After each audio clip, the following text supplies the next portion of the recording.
Al final, todo creyente va a decir, la salvación es del Señor. Todo fue por gracia de Dios. Sí creemos que esos elementos nos recuerdan la gracia. Lo que Jesús padeció para que nosotros no padeciésemos. Lo que Jesús pagó que nosotros no podíamos pagar.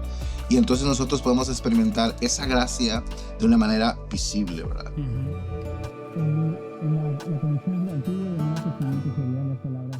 Dani, Sergio, en esta serie que estamos haciendo de liturgias, una de las cosas que queremos hablar es del concepto de medios de gracia.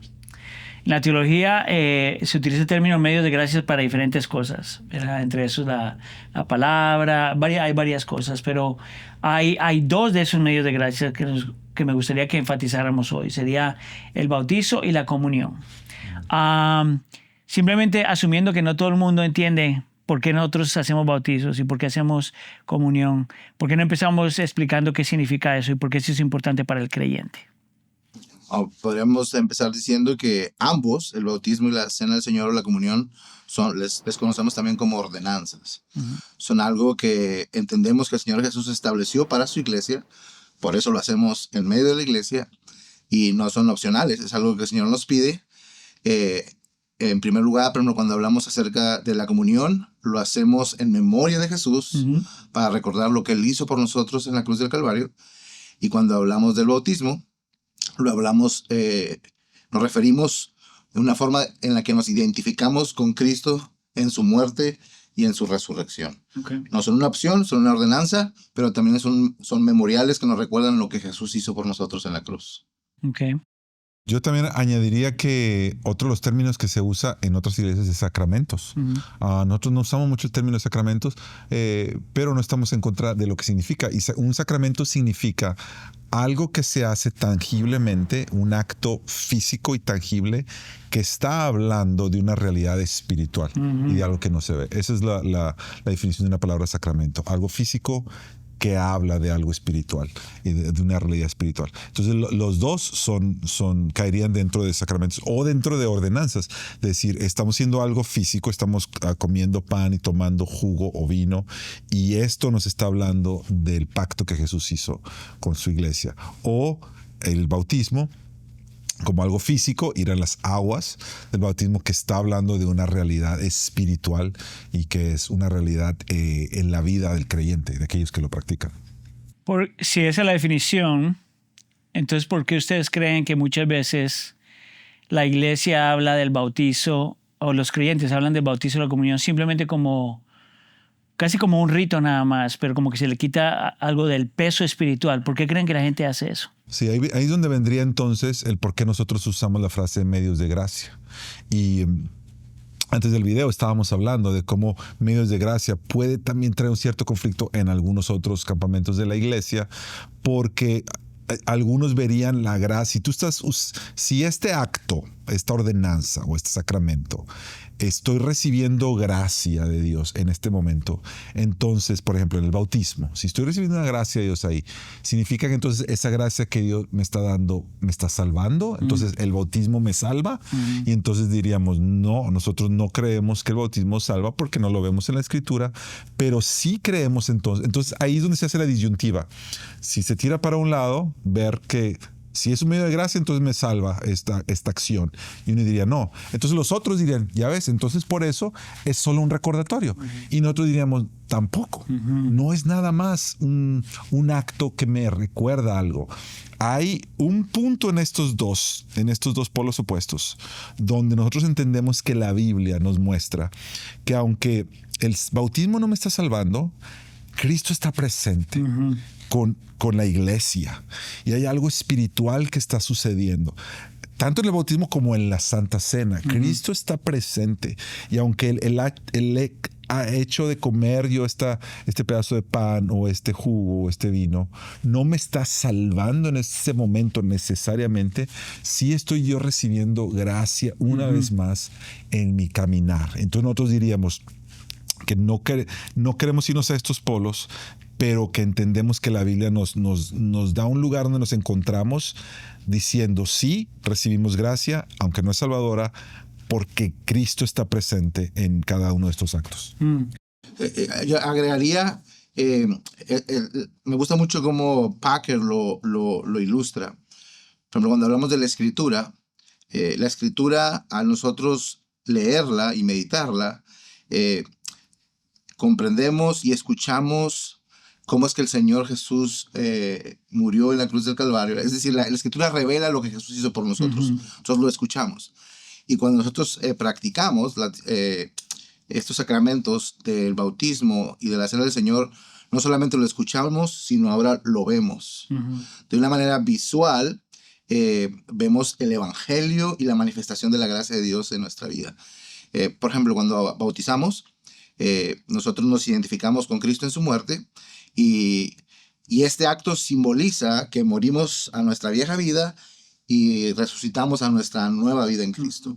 Entonces nos identificamos con Jesús en su muerte. Él murió para que nosotros viviéramos. De la misma manera, nosotros morimos a nuestra vieja vida y renacemos una nueva vida en Cristo. Y en la cena del Señor es exactamente lo mismo.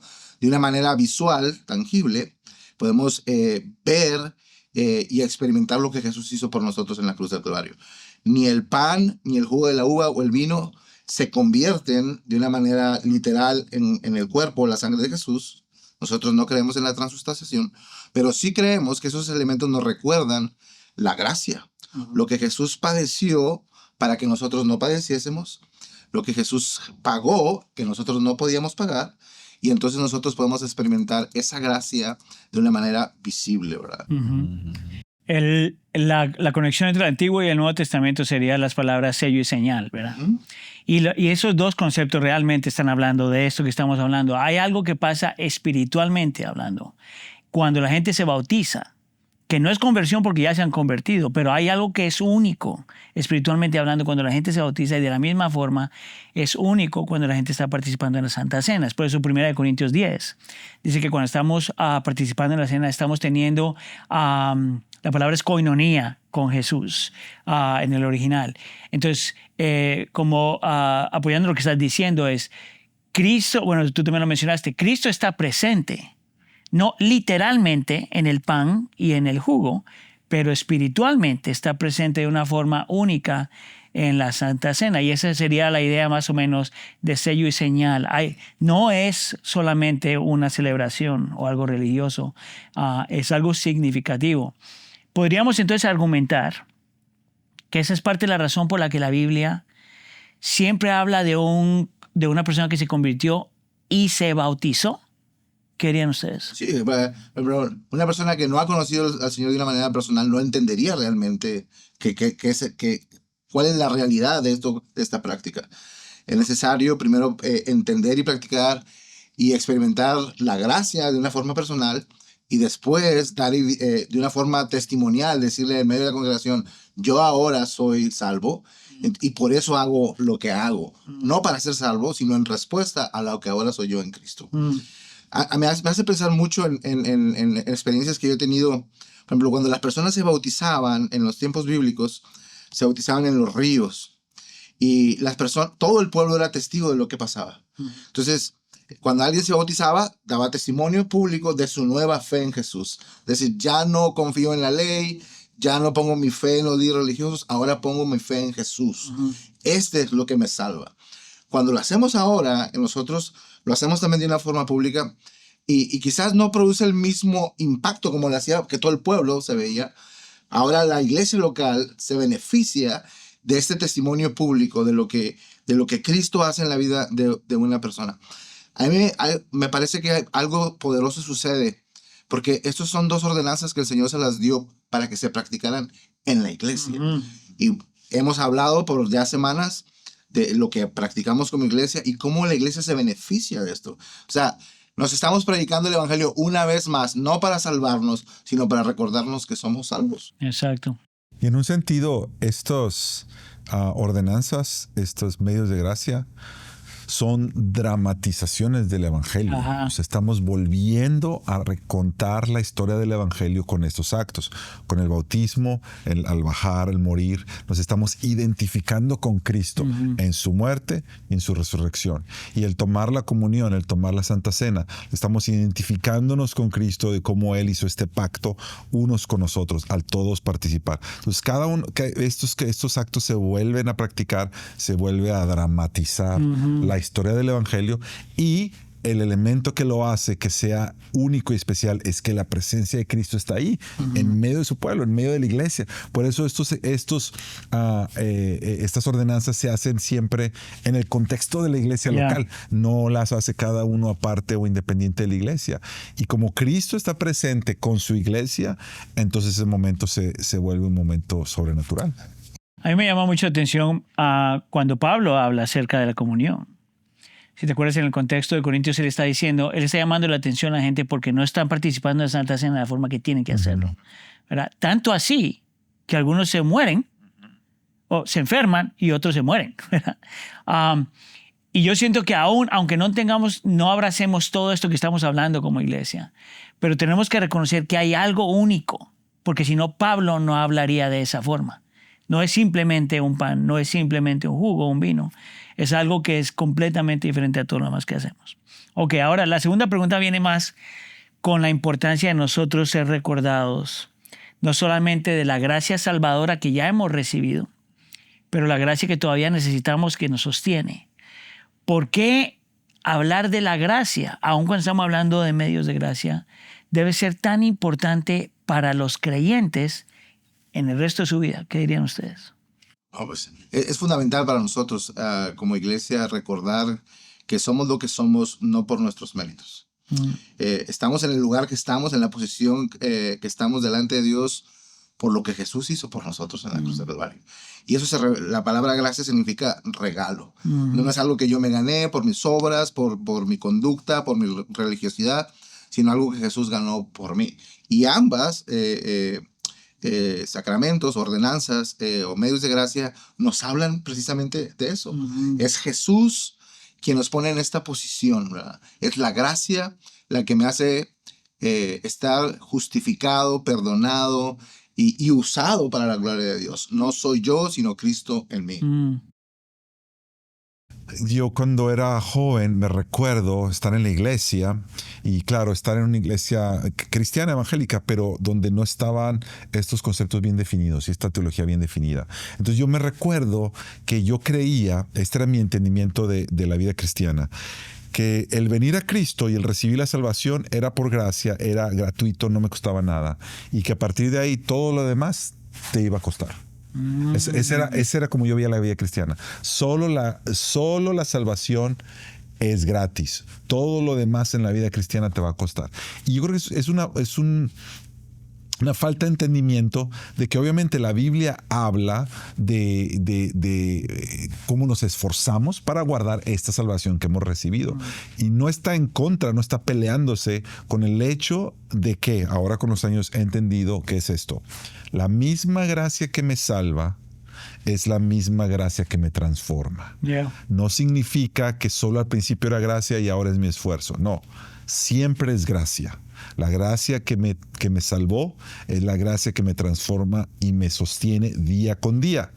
Lo que me va a costar es cuidar esa gracia, que no viene de mí, viene de Jesús, pero que yo tengo la responsabilidad de cultivarla y cuidar todo mi caminar cristiano. Entonces la gracia es la que nos va a llevar hasta el último paso, para que entonces al final podamos decir, como lo dice Apocalipsis, el pueblo de Dios decía, la salvación es del Señor.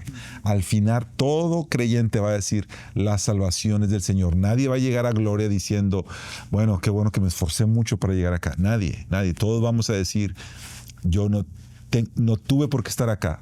Todo fue por gracia de Dios. Dietrich Bonhoeffer, creo que fue una de las primeras personas, si no fue la primera persona, que utilizó el término de gracia barata, cheap grace en español, en inglés. ¿Qué quiere decir eso? Cuando alguien vuelve la gracia barata. Pues quitar el valor a la gracia, ¿no? Es precisamente pensar que yo me puedo ganar las cosas, entonces la gracia no es necesaria. Si yo me puedo ganar el favor de Dios, si yo puedo ganarme la salvación, si yo por mi forma de vivir puedo estar bien con Dios, pues entonces la gracia no es necesaria. Pero la realidad es que es todo lo contrario, porque no puedo, porque no alcanza, porque mis obras son como trapo de inmundicia, dice Isaías, porque siempre me voy a quedar corto, necesito de la gracia. Y creo que Sergio le dio al clavo. Por eso necesitamos practicar constantemente el bautismo y la cena del Señor, porque estas dos cosas nos recuerdan la necesidad que tenemos de la gracia. Los que ya le conocemos, recordar que no es por nosotros.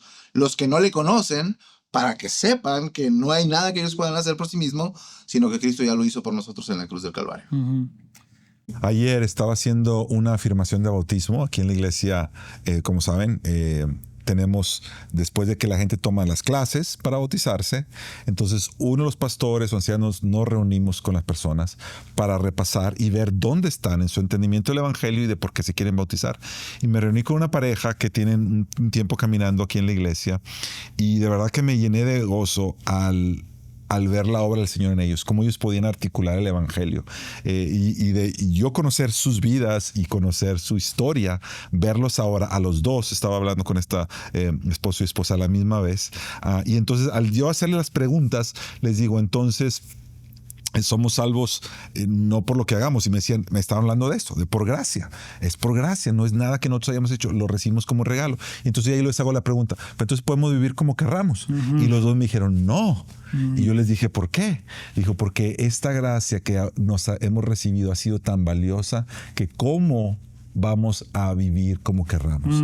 Ahora queremos vivir para agradarle a Él. Exacto. Y ese es el otro lado. Si un lado la gracia barata es creer que yo puedo ganármelo, por el otro lado es creer que no vale nada y que ahora no implica ningún tipo de responsabilidad de mi parte. Y el otro lado sería ese.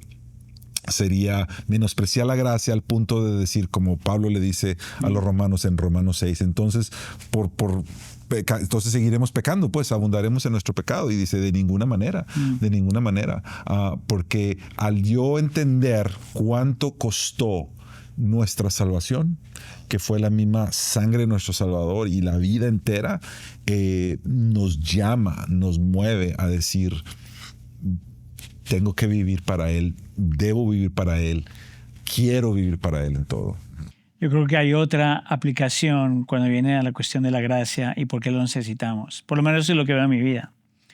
Es que cuando las cosas me salen bien, la gracia me recuerda que la única razón por la que estoy haciendo bien es por la gracia del Señor Jesús. Y cuando estoy mal, la gracia es la que me recuerda que mi posición frente a Dios todavía no ha cambiado, porque la salvación es solamente por fe y por gracia. Gracias, muchachos, por participar. Gracias.